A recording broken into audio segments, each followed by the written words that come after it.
우리에게 시간은 굉장히 소중하지요. 시간은 화살처럼 빨리 지나갑니다. 그 시간을 우리는 다시 찾을 수가 없지요.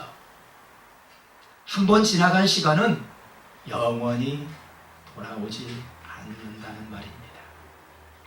우리 미국 사람들이 많이 사용하는 말이 무엇일까요? Time is money.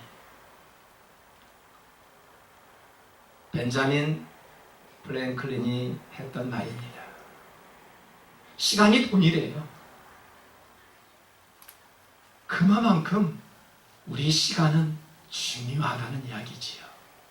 생각해 보세요. 정말 시간이 돈입니까? 시간을 통해서 돈을 얼마나 버느냐가 중요한 것이 아니라 그 시간을 통해서 우리가 얼마나 행복하게 사느냐가 중요하지요. 그래서 time is money가 아니라 time is happy.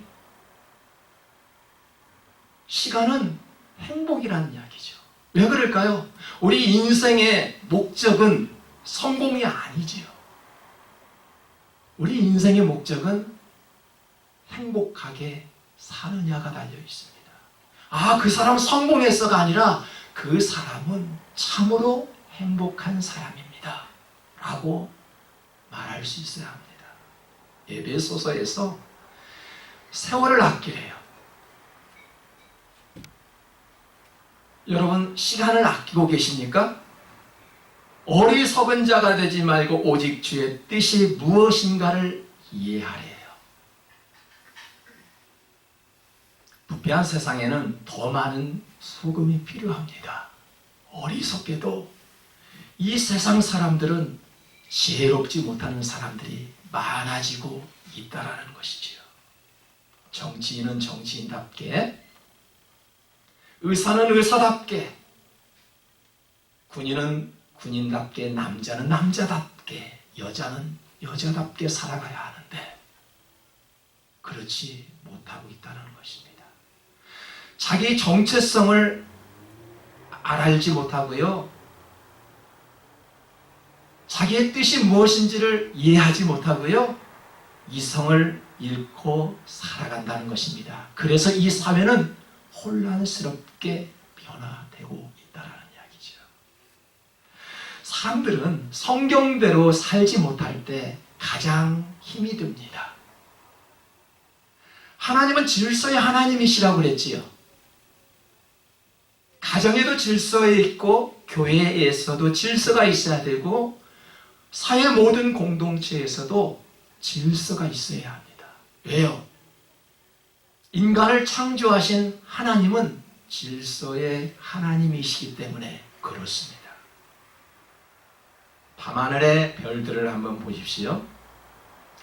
그 수많은 별들도 질서 있는 모습 가운데 움직이고 있습니다. 전혀 사고가 없지요. 하나님의 창조 아래 질서대로 움직이고 있습니다. 일주일 7일로 정했습니다. 사람이 정했을까요? 일주일을 7일로 정하신 분은 하나님이십니다. 그리고 하나님께서는 마지막 때에 어떻게 하셨습니까? 하나님이 6일 동안 천지를 창조하셨대요. 그리고 마지막 7일째 하신 일이 무엇이라고요? 안식하셨대요. 우리는 일이 먼저일까요? 안식이 먼저일까요? 하나님께서는 일을 먼저 하셨습니다.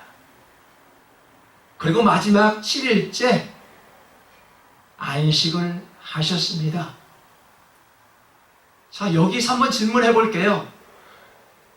우리 인간에게 하나님이 원하신 것은 일이 먼저일까? 쉼이 먼저일까? 라고 물으실 때 여러분들은 뭐라고 답할 수 있겠습니까? 분명히 하나님은 일을 먼저 하셨습니다. 그리고 쉬셨지요.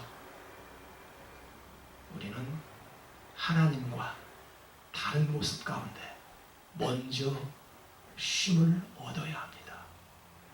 그리고 일할 수 있어야 합니다. 내일 장거리 운전을 합니다. 어떻게 할까요? 오늘 밤 잠을 푹 자야 합니다. 손님이 집에 옵니다. 음식을 장만해야 합니다. 요리를 할 때 칼을 먼저 갈아야 합니다. 요리를 마치고 칼을 가는 분은 아마 많지 않을 것입니다. 모든 일에 있어서 준비하고 교회에 갈 수 있어야 한다는 것입니다. 그런데 사람들은 이 순서를 거꾸로 하기 때문에 많이 힘이 들지요. 사람들은 복을 받기 위해서 노력하지요. 복 받기를 좋아합니다. 특히 우리 동양인들은 복을 받기를 무척 좋아한답니다. 그런데 복 받기는 좋아하지만 복을 받을 만한 행동은 하지 않습니다. 은혜 받기 좋아하지요. 우리는 은혜 받기를 좋아하지만 회개하는 자리에는 있지 않습니다. 공부는 하지 않고 좋은 성적을 거두기를 원하지요. 부자가 되고 싶지만 일은 하고 싶지 않습니다. 이처럼 사람들은 거꾸로 생각하기 때문에 힘이 든다는 것입니다. 하나님은 우등생을 원하지 않지요. 네, 부자도 원하지 않습니다. 은혜가 먼저지 사역이 먼저가 아니라는 것입니다. 봉사보다 중요한 것은 바른 자세와 바른 마음가짐이지요. 그래서 아주 은혜 없는 열심이 있지요. 참 그런 분들 보면은 굉장히 위험합니다. 준비는 하지 않고요. 은혜는 뒷전이고요. 먼저 봉사하고 먼저 일을 할 때 그 열심은 매우 위험하다는 것입니다. 먼저 하나님이 주신 은혜를 맛본 자가 봉사할 수도 있고요. 헌신도 하는 것입니다. 그래서 지혜 없는 열심은 매우 위험하다는 것입니다. 하나님은 우리에게 잠시 일을 멈추고 휴식을 원하십니다. 수고하고 무거운 짐진 자들아 다 내게로 오라. 내가 너희를 쉬게 하리라. 아주 편히 쉬게 하리라라고 말씀합니다. 하나님은 일하신 분이었죠. 네, 6일 동안 일하셨습니다. 그리고 우리도 하나님처럼 열심히 일을 해야 합니다. 왜 그럴까요? 하나님은 일과 안식을 동시에 주셨습니다. 함께 받은 것은 이것은 큰 축복이지요. 그러나 우리가 인간은 일하기 위해서만 태어난 것은 아닙니다. 하나님과 함께 안식하기 위해서 태어났습니다. 여러분, 안식이라는 것이 무엇일까요? 안식이라는 것은 그저 쉬는 것이 아닙니다. 아, 오늘 쉬어야지, 그게 아닙니다. 하나님의 자녀들이 추구하는 안식이 무엇일까요? 안식은 반드시 하나님과 함께하는 휴식이어야 합니다. 6일 동안은 여러분 어떻게 지내셨나요? 사람들과의 관계 속에서 지냈죠? 사람들과 소통했습니다. 이제는 하나님과 소통하는 시간이지요. 하나님과 소통하라고 주의를 허락해 주셨습니다. 이게 안식입니다. 계속적으로 일만 하는 것이 아니라 주님 앞에 나와 우리의 육신을 포함하여 영혼까지도 하나님 앞에 맡길 줄 알아야 한다는 것입니다. 오늘 안식은 하나님과 집중적으로 소통하기 위해 감사하며 예배하는 날이지요. 가능한 먹을 양식을 위해서 모든 일들을 정지하는 것이 바로 안식입니다. 경기가 어려움에도 불구하고 가게 앞에 주일은 쉽니다 라는 이러한 문구가 붙어 있는 것을 보면 참 마음이 뭉클합니다. 어떻게 저럴 수가 있을까? 여러분 생각해 보세요. 주일에 문을 닫으면 그만큼 매출은 줄게 되어 있는 것이 우리 사람들의 상식이지요. LA에는 미장원들이 참 많더군요. 그런데 문을 여는 미장원들이 많은 것을 보았습니다. 그런데 놀라운 사실 하나 발견했죠. 직원들이 신앙생활을 할 수 있도록 직원들을 로테이션으로 교대 근무를 시켜주는 착한 원장을 보았습니다. 얼마나 착한 원장일까요? 초대교회 성도들은 안식 중심으로 살았습니다. 지금도요. 주일 중심, 예배 중심으로 살아가는 성도들이 얼마나 많은지 모릅니다. 피곤한 몸으로 오셨죠. 정말 우리는 피곤한 몸으로 먼 길에서 찾아오는 청년들도 있지만 우리는 그 피곤한 육신을 들고 이 자리에 와 있습니다. 하지만 우리는 기쁨으로 와 있죠. 참으로 행복합니다. 왜요? 하나님께서 주시고자 하는 무언가의 평안함을 나도 모르게 주시고 있기 때문이지요. 그렇습니다. 우리는 하나님 앞에 멈출 줄 알아야 합니다. 쉼을 얻을 수 있는 안식이 필요하지요. 그래서 일찌감치 그렇게 말합니다. 너희는 가만히 있어. 내가 일할게. 가만히 있어야 돼?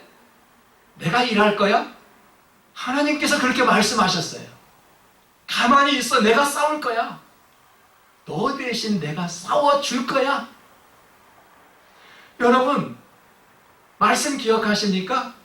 내 안에 내가 빈 그릇을 가지고 있을 때 그 그릇 안에 은혜로운 그릇으로 채워주시는 분이 바로 하나님이시라고 그랬지요. 우리는 자꾸만 내가 금그릇이야, 은그릇이야 라고 뭔가를 만들어 채워 넣기를 원하지만 하나님은 그럴 필요 없어. 그냥 너에 있는 그 모습 그대로 빈 그릇 그대로 가지고 있어. 내가 채워줄게.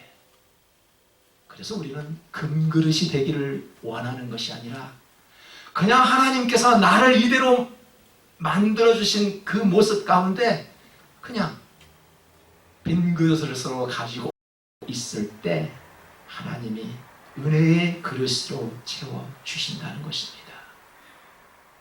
내 마음, 내 생각, 내 의지대로 우리는 무언가를 하려고 합니다. 밤이 되면 사람들은 쉬어야 합니다. 안식을 누려야 되겠지요. 주변에 야행성을 가지고 있는 사람들 보셨나요? 건강에도 위험합니다. 밤에는 쉬어야 합니다. 나 스스로 멈추지 않으면 어떻게 될까요? 하나님이 멈추게 합니다. 내 의지대로, 내 힘대로 살아갈 때 멈추지 않으면 하나님이 멈추게 하신다는 것입니다. 그때는 어떻게 될까요? 이미 늦었습니다. 운전하고 오셨죠? 미리 브레이크를 밟아야 되겠다 하고 살며시 브레이크에 발을 올릴 때 안전하게 멈출 수 있습니다. 하지만 갑작스럽게 급브레이크를 밟으면 자동차는 휙 하고 돌아버립니다. 마찬가지죠. 하나님께서는 우리에게 멈출 수 있는 사인을 주시죠. 그때 멈출 수 있어야 합니다. 아니야, 내가 살아보니까, 내가 경험으로 보니까 갈 수 있어 라고 생각할 때 하나님은 급브레이크를 밟게 하시죠. 그럴 때는 이미 늦는다는 것입니다. 하나님이 우리에게 잠시 쉬어가라고 오늘과 같은 주의를 허락해 주셨습니다. 예수님이 부활하신 첫날을 우리는 안식일이라고 하지요. 주님 부활하셨습니다. 그날을 안식일이라고 했는데 초대교회 그 성도들은 그날을 안식일이라고 하지 않고 주의 날이라고 불렀습니다. 그래서 오늘 저는 그리고 여러분들은 주일이야, 주의 날이야 하고 주님 앞에 찾아왔습니다. 여러분이 생각하는 주의 날은 어떤 날일까요? 예, 오늘 어떤 날입니까? 주님의 날이 어떤 날이지요? 본문 3절에 보니까 하나님의 그 7째 날을 복되게 하셨대요. 오늘은 복을 받는 날이라고 합니다.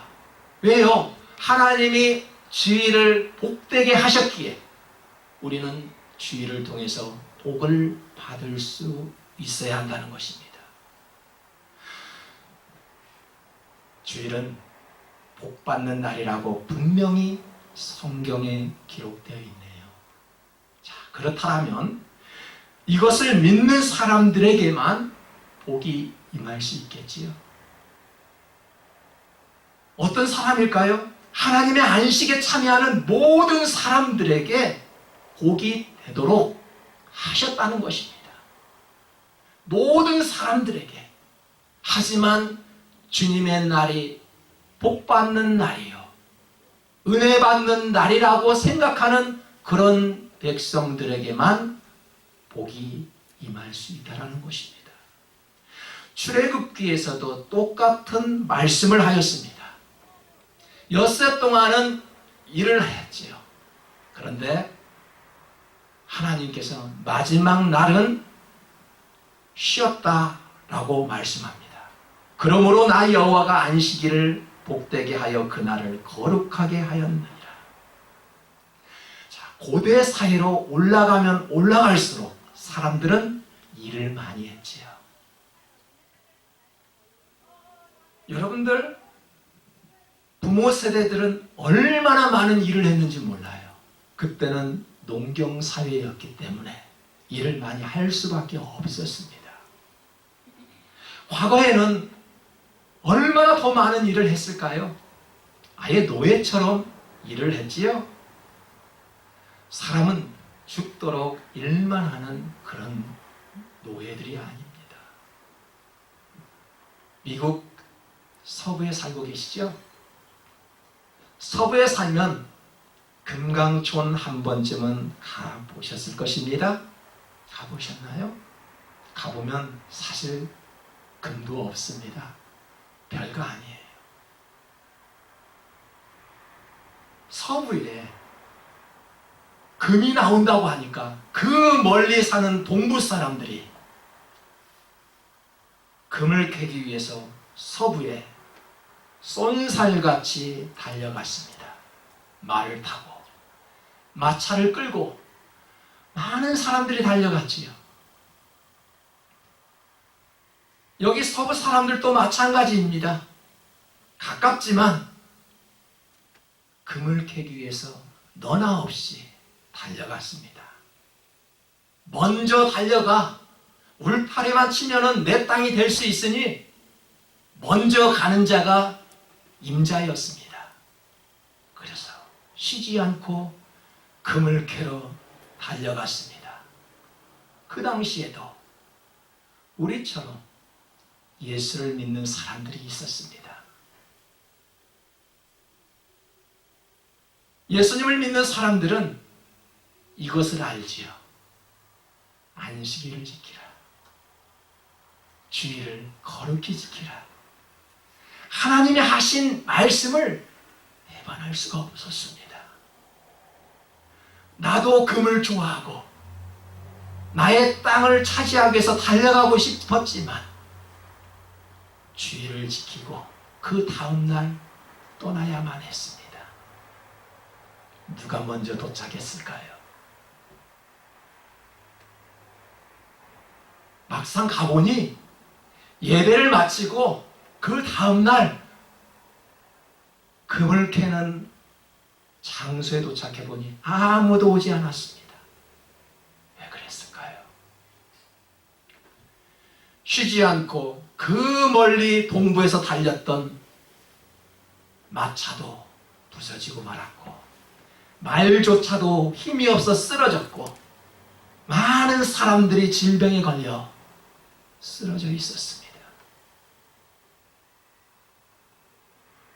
예배를 드린 자들이 안식을 취하고 쉼을 얻고 그곳에 갔더니 하나님께서 금과 땅을 받을 수 있는 축복도 허락해 주셨습니다. 어떤 의미일까요? 우리는 쉬지 않고 달리기를 원하지요? 여기서 저는 또 하나의 질문을 드리겠습니다. 행동이 먼저일까요? 기도가 먼저일까요? 다 내려놓고 먼저 가야만이 금을 캘 수 있지 않겠습니까? 금광이 보이는데 빨리 가야 되지 않을까요? 늦게 도착하면 다른 사람들이 다 내 목까지 캐갈 건데 행동이 먼저일까요? 기도가 먼저입니까? 야곱 잘 알고 계시죠? 야곱은 형 에서로부터 쫓김을 받은 그런 사람이었습니다.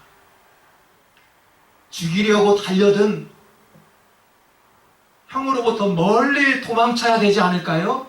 그런데 야곱이 어떻게 했을까요? 그 급한 상황 속에서도 아버지로부터 기도를 받고 떠났어요. 참 이해가 가지 않는 행동입니다. 아버지를 속이고 형을 속여 장자권을 빼앗은 야곱은 도망을 갔어야 하는데 그 급한 상황에서 아버지 이삭의 기도를 받고 떠났다라는 것입니다. 그런 다급한 상황 속에서도 말입니다. 그 후 20년 만에 자신이 속였던 형을 찾아가지요. 형을 찾아가기 위해서 가장 먼저 했던 것이 무엇일까요? 기도입니다. 20년 만에 형을 찾아가는데 기도를 먼저 했다라는 것입니다. 한번 볼까요? 내가 주께 간구하오니 내 형의 손에서 예서의 손에서 나를 건져 내시옵소서. 내가 그를 두려워하면 그가 와서 나와 내 처자들을 칠까 겁이 나기 때문이다. 지금 야곱은 잘못임을 알았지요. 깨달았습니다.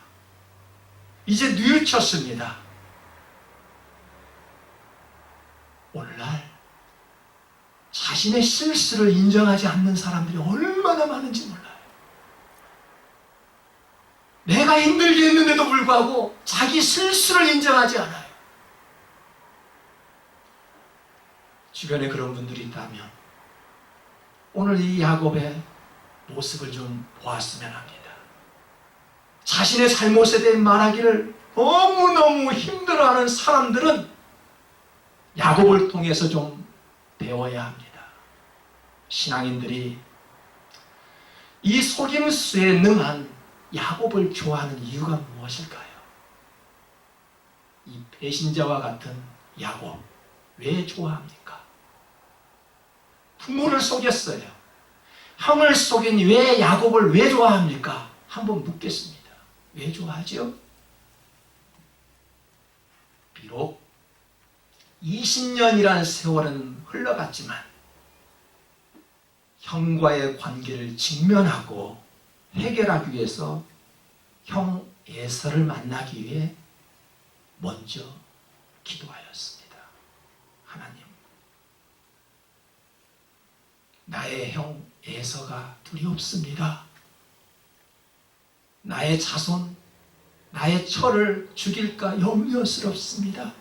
기도했더니 하나님이 뭐라고 하신 줄 알아요? 걱정하지 말아라. 내가 너와 함께 하겠으니 그래, 에서를 만나러 가라 라고 말씀하였습니다. 여러분, 형 에서를 만나기 전에 기도하였지요. 기도한 대로 행동으로 보여주었습니다. 여러분, 기도 많이 하시죠? 기도만 해서 되는 일이 아닙니다. 기도했으면 그대로 옮겨가야 하지요. 야곱이 하나님으로부터 축복받은 이유는 기도한 대로 행동이 뒤따랐기 때문입니다. 야곱이 기도한 후 혼자 뉘우치고 끝났다라면 아무 소용이 없었을 것입니다.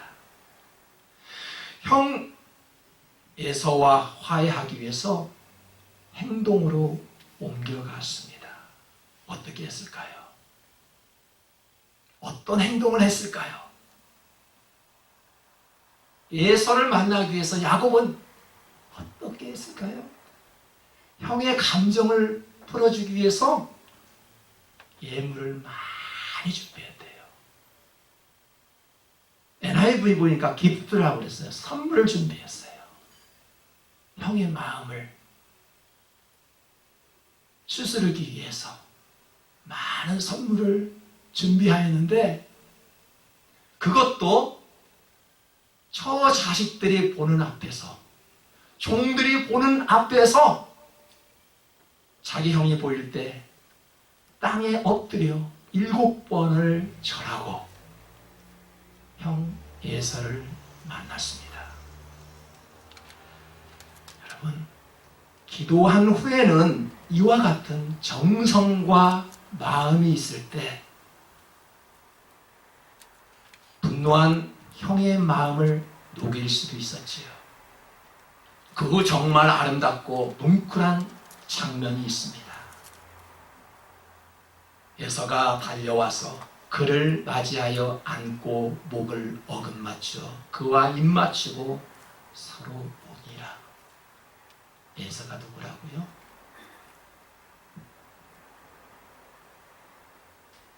에서는 동생에게 배신당하고 큰 상처를 안고 20년 동안 상처받고 살아간 사람이었습니다. 그런데 먼저 달려가 동생을 안고 울었대요. 왜 그런 일이 벌어졌을까요? 동생 야곱의 기도와 그 따뜻한 정성과 마음을 보고 그 분노했던 마음이 녹아 내려갔던 것입니다. 사랑하는 성도 여러분, 하나님의 일에 느슨할 때 기도가 사라집니다. 영적으로 냉랭하고 무관심할 때 가장 먼저 사라진 것이 무엇일까요? 기도입니다. 기도 없는 행동도 위험합니다. 하지만 행동 없는 기도도 아무 소용없는 무용지물이 될 수도 있습니다. 선한 일에는 주저하지 말고 행동으로 속히 옮겨갈 수 있어야 합니다. 그러다가 주의 날이 되면 어떻게 할까요? 하던 일을 잠깐 멈추고 주님께서 일하시도록 내 결정권을 하나님 앞에 맡길 수 있어야 합니다. 우리의 몸은 6일 동안 일하고 하루는 쉬도록 창조되었습니다. 이 패턴을 잘 따라가 하나님이 주시는 그런 평안 가운데 살아가시기를 주님의 이름으로 축복합니다.